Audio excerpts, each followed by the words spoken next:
You're listening to the CyberWire Network, powered by N2K.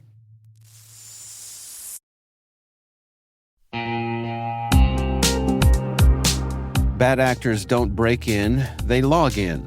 Attackers use stolen credentials in nearly 9 out of 10 data breaches. And once inside, they're after one thing: your data.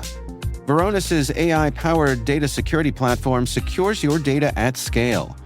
Across LaaS, SaaS, and hybrid cloud environments, join thousands of organizations who trust Varonis to keep their data safe. Get a free data risk assessment at varonis.com.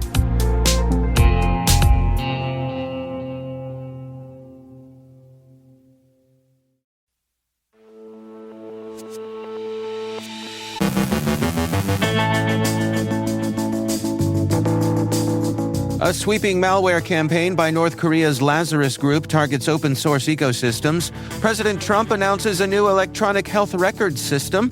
A new report reveals deep ties between Chinese state-sponsored hackers and Chinese tech companies.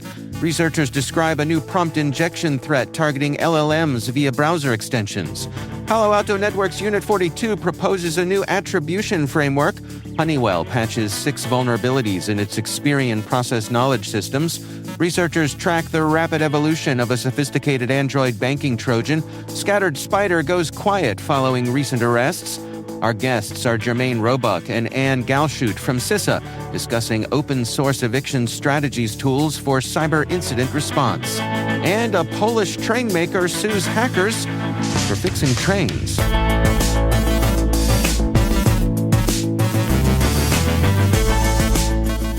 It's Thursday, July 31st, 2025. I'm Dave Bittner, and this is your CyberWire Intel Briefing.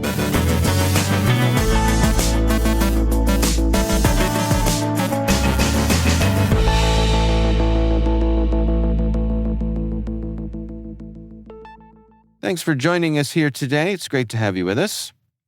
Sonatype has uncovered a sweeping malware campaign by North Korea's Lazarus group, targeting open-source systems like NPM and PyPy. From January through July of this year, Sonatype blocked 234 malicious packages disguised as developer tools. These were actually espionage tools designed to steal data, profile systems, and install persistent backdoors. Over 36,000 systems may be affected. Lazarus, known for high-profile hacks like Sony Pictures and WannaCry, is shifting from disruption to infiltration, using tailored malware and exploiting weaknesses in open-source practices. Developers often install packages without vetting them, making CI/CD pipelines and developer environments prime targets. The campaign is a wake-up call. Open source is now a key cyber battleground. Securing the software supply chain is no longer optional, it's essential. President Trump announced a new electronic health record system aimed at simplifying how Americans share medical data with providers. Backed by tech giants like Google, Apple, Amazon, and OpenAI, the system is opt-in and overseen by the Centers for Medicare and Medicaid Services. It includes AI tools to help users manage symptoms and navigate care, particularly for conditions like diabetes and obesity. Trump emphasized privacy, saying there would be no centralized government database. However, experts raised concerns about data protection and the lack of clarity around privacy standards, especially with third-party apps not covered by HIPAA. Critics also noted that much of the proposed system already exists and that similar past efforts have struggled. The initiative aims to cut paperwork and enhance health data access, but major regulatory hurdles remain. A new report from Sentinel Labs reveals deep ties between Chinese state-sponsored hackers and Chinese tech companies developing offensive cyber tools. The group Silk Typhoon, also known as Hafnium, linked to attacks on U.S. government entities and global IT infrastructure, is connected to firms like iSoon, Shanghai FireTech, and others. These companies allegedly work with China's Ministry of State Security and regional bureaus like the Shanghai State Security Bureau. The report suggests these firms may have helped exploit Microsoft Exchange 0 days in 2021. Sentinel Labs highlights that these companies hold patents for tools aiding espionage, forensics, and even human operations. The scale of the collaboration blurs the line between private sector and state cyber ops, complicating attribution and showing China's expanding cyber capabilities through quasi-corporate fronts. Researchers at Layer X have discovered a new prompt injection threat targeting LLMs via browser extensions, tools used by 99% of enterprise users. These extensions can silently read, modify, and inject prompts into AI tools like ChatGPT, Gemini, and internal LLMs without needing special permissions. Once compromised, an extension can exfiltrate data, delete its activity, and avoid detection. The exploit, dubbed Man in the Prompt, stems from how AI prompts are handled in the browser's document object model. Internal LLMs are particularly vulnerable due to their access to sensitive corporate data. Traditional security tools can't detect these interactions, making it a serious blind spot. Proof-of-concept attacks on ChatGPT and Gemini show that even minimal extensions can leak IP, financial data, and PII. To mitigate, enterprises should shift to behavior-based browser monitoring and restrict risky extensions in real time. Palo Alto Networks Unit 42 has proposed a new attribution framework, a structured method for attributing cyber threat activity. Working from the notion that traditional attribution relied too heavily on individual analysts and lacked consistency, this new framework, inspired by the Diamond Model and Admiralty system, applies systematic scoring for source reliability and information credibility. Analysts track threats through 3 stages: activity clusters, temporary threat groups, and named threat actors. Clusters are formed by linking related incidents, even without knowing the actor's identity. With enough consistent data over time, these clusters may evolve into temporary groups or fully attributed threat actors. The framework evaluates data across tactics, tooling, infrastructure, targeting, and timelines, ensuring accuracy and transparency. It emphasizes ongoing reassessment, evidence-based confidence scoring, and rigorous review processes. By formalizing attribution, Unit 42 aims to reduce confusion in threat naming and elevate the professionalism and effectiveness of threat intelligence across the industry. Honeywell has patched 6 vulnerabilities in its Experion process knowledge system, used in critical infrastructure sectors globally. CISA flagged these issues, including critical flaws enabling remote code execution via the controlled data access component and high-severity vulnerabilities allowing denial-of-service attacks. One medium-severity bug could disrupt communication and system behavior. Russian firm Positive Technologies reported the flaws, which affect isolated industrial systems. Honeywell urges users to apply updates, while researchers recommend robust vulnerability management for protection. Zimperium's Z-Labs has tracked the rapid evolution of a sophisticated Android banking trojan. Initially spread via phishing sites mimicking European banks, the malware now hides in bogus websites shared on Discord. Its capabilities have grown from basic overlays and key logging to advanced features like screen capture, fake lock screens, and real-time data exfiltration.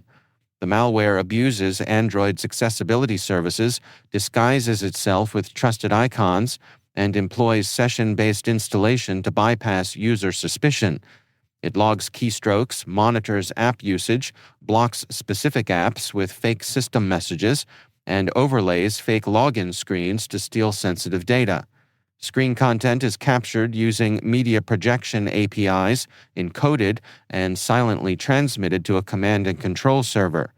Researchers have identified multiple samples and emphasized that this malware can compromise passwords, one-time passwords, crypto wallets, and other critical information. The campaign highlights growing threats in mobile malware and the importance of app permission scrutiny and robust mobile threat defenses. Scattered Spider, the cybercriminal group linked to The Calm, has gone quiet following the July 10th arrest of 4 UK-based suspects tied to cyber attacks on British retailers. Though these individuals aren't the group's only members, their arrests appear to have spooked others, halting new activity from the group, according to Mandiant. While suspected attacks on airlines like Hawaiian and WestJet followed, no direct link to Scattered Spider has been confirmed. Experts warn the group is likely just lying low. Meanwhile, other The Calm-affiliated actors, such as Shiny Hunters, continue using similar social engineering tactics. Shiny Hunters has been linked to recent data breaches at Qantas Airlines and Allianz Life, where attackers exploited CRM systems and impersonated IT staff to steal data.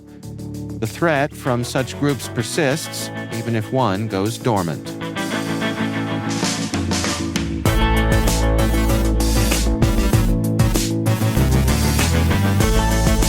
Coming up after the break, Jermaine Roebuck and Ann Galshoot from CISA discuss open-source eviction strategy tools for cyber incident response. And a Polish train maker sues hackers for fixing trains. Stay with us.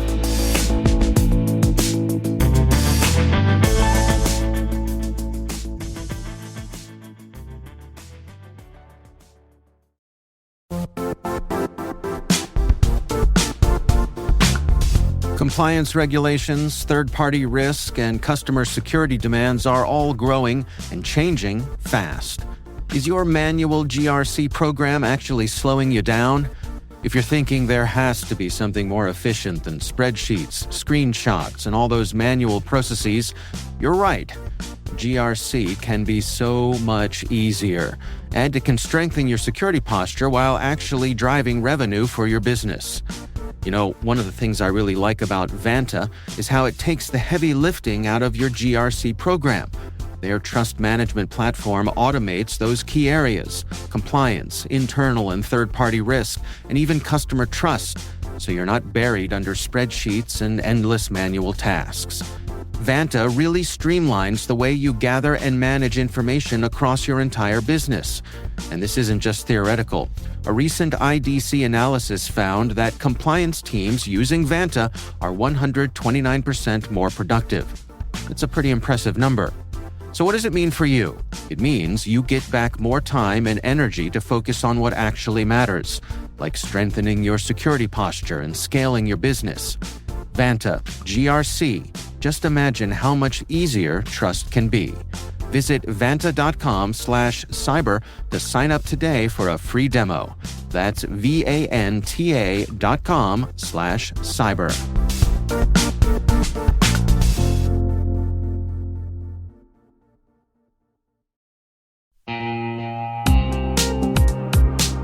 Hey everybody, Dave here.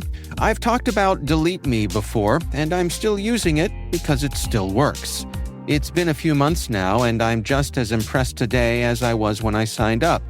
Delete Me keeps finding and removing my personal information from data broker sites, and they keep me updated with detailed reports, so I know exactly what's been taken down. I'm genuinely relieved knowing my privacy isn't something I have to worry about every day. The Delete Me team handles everything. It's the set it and forget it peace of mind. And it's not just for individuals. Delete Me also offers solutions for businesses, helping companies protect their employees' personal information and reduce exposure to social engineering and phishing threats. And right now, our listeners get a special deal, 20% off your Delete Me plan. Just go to joindeleteme.com/N2K and use promo code N2K at checkout. That's joindeleteme.com/N2K, code N2K.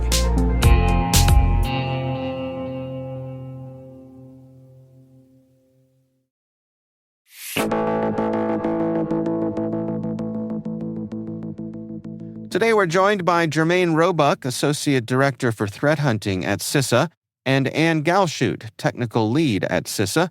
They're discussing CISA's recent release of an open-source eviction strategy tool for cyber incident response. We'll start off with a bit of background and sort of how this came to be. So this particular tool was really designed to address a gap that we've seen throughout the incident response lifecycle. So many, many years ago, when we first formed the incident response team, we went through a lot of different incident response efforts with departments and agencies. And what we learned was not enough attention and focus was put on, what do you do after the adversary has impacted your environment, and what's the right way to do that? And what we found was organizations would either reset credentials or just take a system offline, reformat it, and put it back. And quite honestly, that's not enough, especially with some of the threats that we're facing.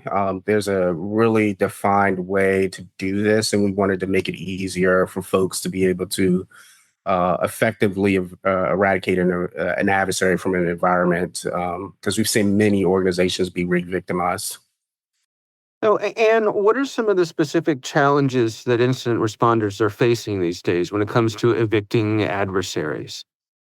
I don't think that they quite understand the extent of what it takes to evict an adversary. As Jermaine just said, sometimes they just evict what they know about, that immediate resetting credentials and everything. But understanding how the attacker works, what they could have done in the environment that was beyond what you detected them, because some of them are very clever. They'll cover their tracks and everything, and kind of understanding what they've done in the past and scoping that intrusion entirely, so that when you do go in to do your remediation, you're catching everything and not leaving behind enough for them to kind of hide and just come back when you're done with it.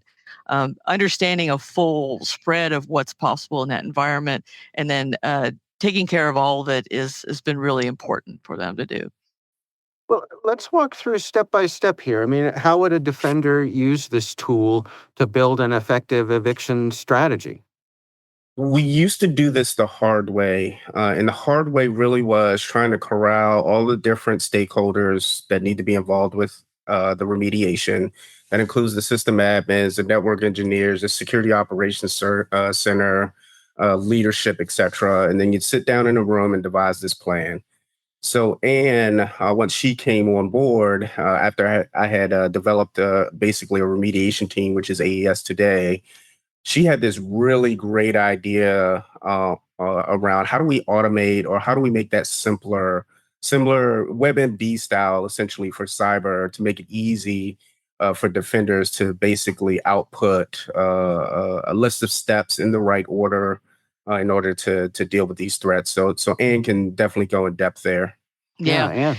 The idea that I had was that you could reduce the technical steps that you would do to evict an adversary into these atomic tasks. Think change passwords, reimage machine, these specific things, and then take what you found during your investigation and match it to those countermeasures, and then you would get basically a customized plan to do it. What I'd seen in my incident response career was it wasn't so hard to really figure out what to do. It was kind of organizing all the pieces and parts, all those departments in the organization that do different things, and then conveying what they needed to do in an orderly fashion, in the right order, to get the job done.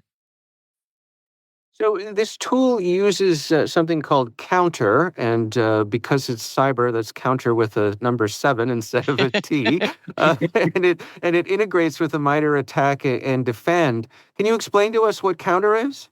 Yeah, Counter is a database that CISA has developed along with MITRE to basically, it's those collection of those atomic countermeasures. We took a lot of data about what were the top things that attackers did in the attack. MITRE's attack framework. What was the top TTPs, their tactics, techniques, and procedures? And then we figured out, well, what would we do in response to that? What would stop that? What would counter that action? And the aim is unique in that we're not looking at detections, we're looking at how to stop them. The prevention has failed, the attacker is in the network already.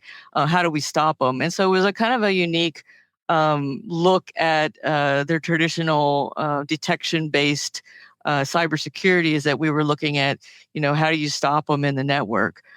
So we matched MITRE ATT&CK techniques, which is fairly industry standard, with counter things that you would do, and then the eviction. The adversary eviction tool matches that together. People will be able to go to the tool, put in those TTPs that they found, or the artifacts from their investigation, and then the tool will match them to the countermeasures and show them on the screen for ease of use. Who is this tool aimed at? What kind of organizations do you think are going to most benefit from this?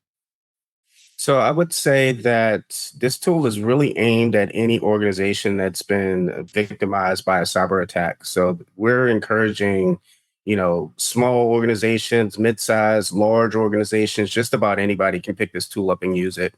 So if you think about, intrusions that have involved identity compromise, and folks are running either Active Directory or whatever identity structure that they're using, they could essentially pick up this playbook, implement, or hit a couple of check boxes saying, hey, this is what I see in my environment from the adversary, and this will spit out a list of steps that they can take to deal with it. So it's aimed at everyone. Yeah, and this is also one of the big use cases that I'm hoping people will pick up is its use in creating scenarios for tabletop. People should not wait until the emergency to begin doing this, because eviction can be very resource intensive. Sometimes it takes some organizations weeks or months to do a complete password reset. What they can do is go to the website, just throw in, pick a template or something off the website, and then sit down and look and say, like, how long would it take us to do this? And if the answer is months, well, maybe that's something that they might want to look at fixing before they need to do it during an emergency. You all are releasing this as an open source project. Well, why was it important to do it that way? So Playbook NG is the kind of pet name for the adversary eviction tool. I wanted to see what people could do with a tool that would match against a commonly used framework like MITRE ATT&CK, because it does allow you to kind of change. And if someone wanted to develop their own like detections database to do that, I also wanted it open source so that organizations that have closed environments, like some IR teams do have an analysis environment that's cut off from the internet, or if you have a classified environment, you have the code in front of you that you can examine to get it into those environments. On the other side, Counter being an open source product, I wanted people to feel comfortable taking the guidance and using it in their own guidance. They could just copy and paste. They can use it as a reference, and then not have to worry about copyright or closed doors or anything like that. The guidance is out there for everyone to use. Jermaine, when we look at this tool from the high level here, I mean, how does this fit into CISA's capabilities and CISA's mission to support the security of our nation? So at a high level, I think this is one of the pieces that we're missing most for the cybersecurity community. We talk a lot about these are the TTPs that we're seeing. Here are the detections. This is how you find the threat actor. We don't talk enough about, the steps that need to be taken afterwards, the right order of those steps, the fact that you have to get so many different groups within your organizations involved in the response efforts. And we really want to highlight that. That's also why we open source this as well, because we feel very strongly that the community should pay special focus and attention on this side of the containment and eradication side of the response effort. And we really want them to pick up this tool and adopt it, implement it. That way they're not re-victimized. But, so far today we have tested it across a number of different federal departments and agencies. So we're planning on adopting it ourselves, and we're hopeful that the rest of the community will adopt it as well. Final words?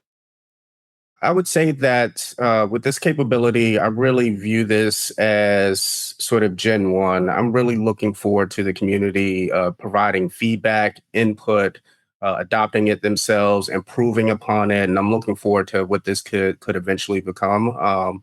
We know that within the federal government that remediation and eradication is important, which is why we stood up a team to do just that. And I'm looking forward to, across critical infrastructure, other organizations kind of viewing it the same way we do. And I have to imagine this is gratifying to see this idea that you had be implemented and put out into the real world. Yeah, it's been something since 2016 that I've wanted to do, and this is kind of my gift for those people who have important IT and cybersecurity tasks, but maybe didn't get the training or they're not real deep cyber professionals, that they can easily get the guidance they need to actually take action. I'm all for actionable guidance versus just pointing at, the bad guys are there. Being able to do something about it is really important. Our thanks to Jermaine Roebuck and Ann Galshoot from CISA for joining us. We'll have a link to the open source eviction strategies tool for cyber incident response in our show notes.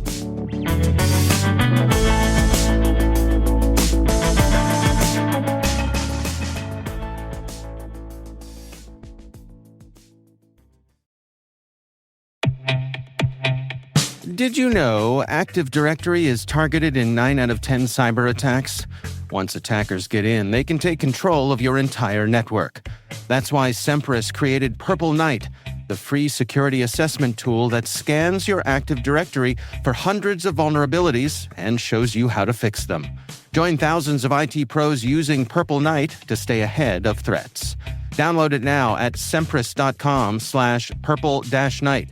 That's sempris.com/purple-night.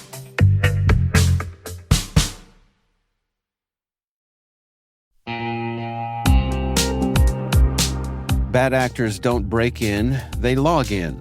Attackers use stolen credentials in nearly 9 out of 10 data breaches. And once inside, they're after one thing: your data. Varonis' AI-powered data security platform secures your data at scale.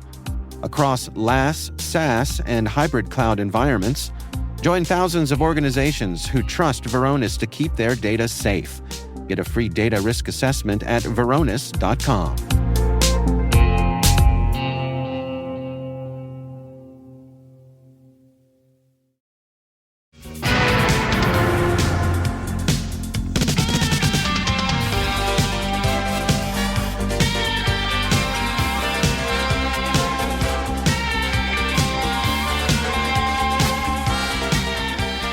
And finally, remember when hackers fixed Polish trains in 2023 by removing anti-repair booby traps?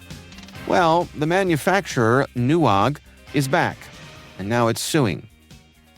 After locking up 3 more trains last month and briefly refusing to unlock them, Newag filed lawsuits worth over $3 million against both the repair shop and ethical hackers from Dragon Sector. Their crime? Making trains work again. Here's the backstory.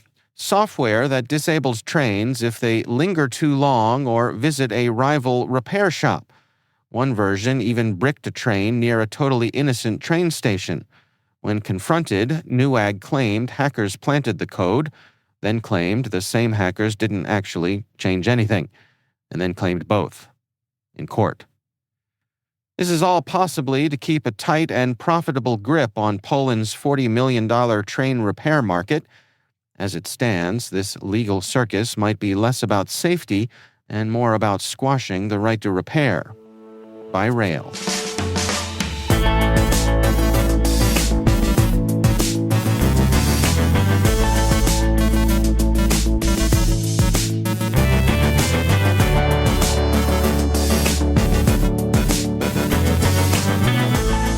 And that's the CyberWire. For links to all of today's stories, check out our daily briefing at thecyberwire.com. We'd love to hear from you.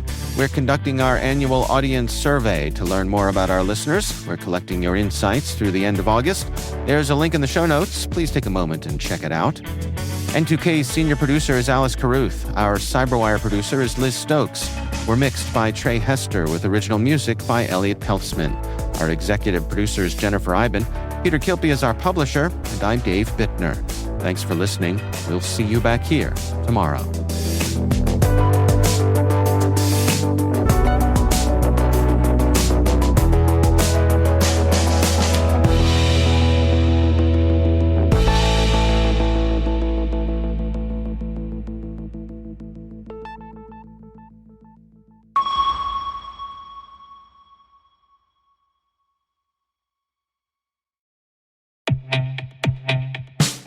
Krogel is AI built for the enterprise SOC, fully private, schema-free, and capable of running in sensitive, air-gapped environments. Krogel autonomously investigates thousands of alerts weekly, correlating insights across your tools without data leaving your perimeter. Designed for high availability across geographies, it delivers context-aware, auditable decisions aligned to your workflows. Krogel empowers analysts to act faster and focus on critical threats, replacing repetitive triage with intelligent automation to help your SOC operate at scale with precision and control. Learn more at Krogel.com. That's Krogl.com.